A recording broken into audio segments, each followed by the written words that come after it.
Halo, selamat datang di kanal YouTube ini.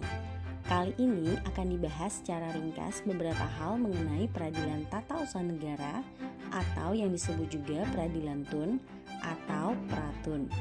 Mari mengenal.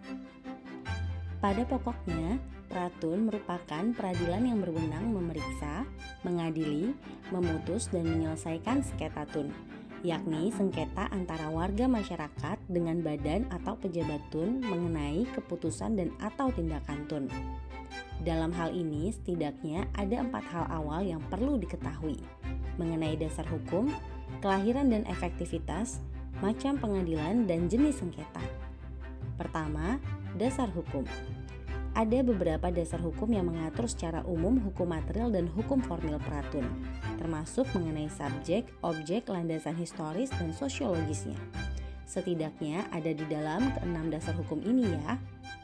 Kemudian ada juga beberapa dasar hukum yang secara khusus mengatur hukum material dan hukum formil sebagaimana macam sengketanya di beberapa bidang antara lain sebagai berikut ya. Dan masih banyak lainnya.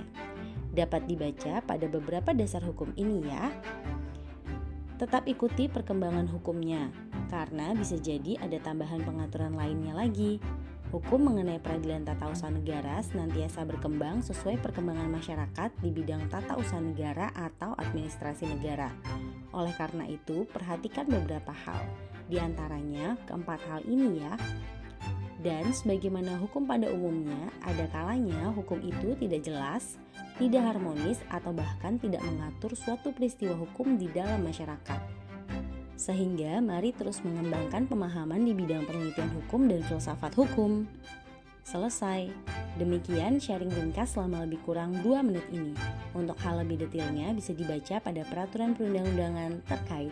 Semoga bermanfaat dan terima kasih.